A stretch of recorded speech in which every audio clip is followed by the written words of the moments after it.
Hi doctor, I'm Jeremy Nicholas, and now I'm going to do the lab 2 question 1. So first, we'll step over first, and then we can check the var1 and var2 value on the watch.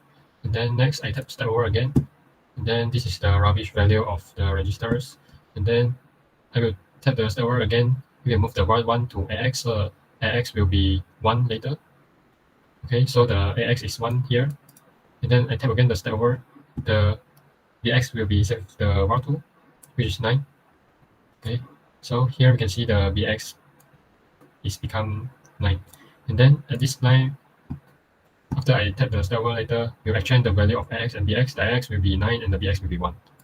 Okay, so the ax is 9 and bx is 1.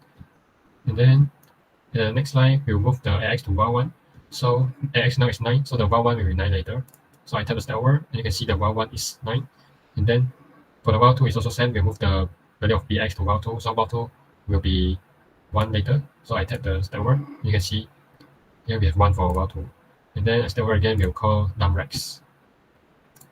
And then start debugging, and you can see the ax is 9 and the ebx is 1. Okay, so that's all for the question 1. Okay, good morning, Dr. Rashida. My name is Zero, and now I'm going to explain about the question 2 of Lab 2. So first of all, we're going to step over. So we're going to execute the first line, which is we'll move x val into EAX. So x val has a value of 26. So you can see that EAX has a value of 1A hexadecimal. And after that, we're going to convert the value of EAX into its 2's complement, which is the negative value of 26, which is we'll get negative 26. So the register EAX has a value of FFFFFFE6. So next we're going to move the value of Y val into EBX. So EBX has a value of 1E.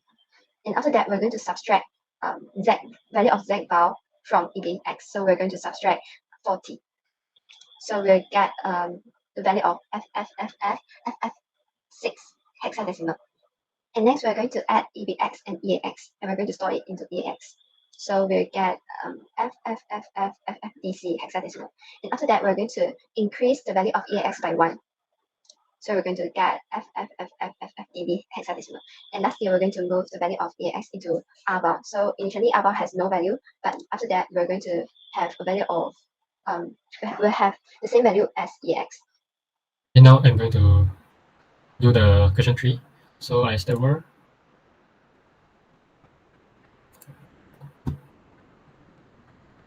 And you can see here is the rubbish value for the registers. And then I step over again. So at this line, we will move var1 to the EAX, so the EAX later will be 5. Okay, so the EAX is 5 now.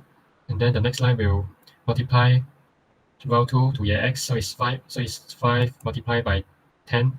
So the total will be 50 in decimal. And then we have 32 hexadecimal for EAX now. So at the next line, we will add EAX with the var3, which is 20. And then we get the value for EAX is 46 after adding the var3. And then at the next line, we will add EAX, which is subtract 1 from EAX. So later, here will be 45. Okay, so now EAX is 45 hexadecimal. And that's all for question 3. So now we're going to move on to question 4. So we're going to add the variable into the watch. Execute the first line, which is by moving the value of var1 into AX. So the var1 has a value of 40. So after executing, we'll get AX with a value of 28 hexadecimal. So after that, we're going to move 5 into BX. So BX has a value of 5 hexadecimal. Now we're going to multiply BX and AX, and we're going to store it into AX. So we'll get C8 in register AX.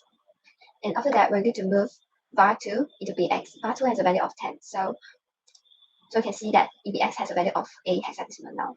And after that, we're going to subtract 3 from BX. So we'll get 7 hexadecimal for BX. And lastly, we're going to move value of AX into var4. So var4 initially has no value, but after we move AX into var4 has a value same as AX, which is 1C hexadecimal. Question 5. So first, we will step over first. And then step over again, and you can see we have the rubbish value for dx here. And then and step over again. I will clear the dx, which is move 0 to the dx, so the dx will be 0 later. Again, you can see now the dx is 0. And then at this line, we'll load 1000 hexadecimal into ax, so ax will be 1000 later. Okay, you can see now ax is 1000 here and also here.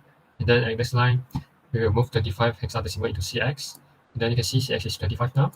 And then at the next line, we will multiply ax by cx, and we will be storing the result in dx and ax. The first 4 bit will store in dx, and the last 4 bit will store in ax. So I type step over, and the result of x multiplied by cx is 25000, and the 5000 is the last 4 digit. So the 500 will be stored in x. So we can see here x is 5000, and the first 4 bit is 0002. Okay, so the 0002 will be stored in the dx. So we can see here dx we have 0002, and then we tap step over again. We call the dumrex. Then I start debugging, and you can see now the EX is 5000, and the EDX is 0002. Now I'm going to move on to the last question, question 6. So first of all, we're going to move 0 into the x, which is we're going to clear the x to form the 16-bit dividend in the x. So after that, we're going to move 803 hexadecimal into ax. So you can see that ax have a value of 80803.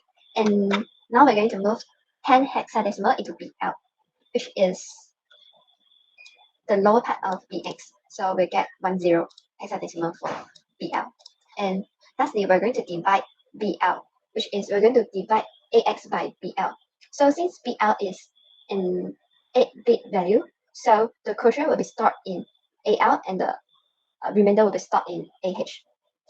So we divide 803 by 10, we get 80, and the remainder is 3. So we can see that AL has a value of 80 hexadecimal, and AH has a value of 03 hexadecimal.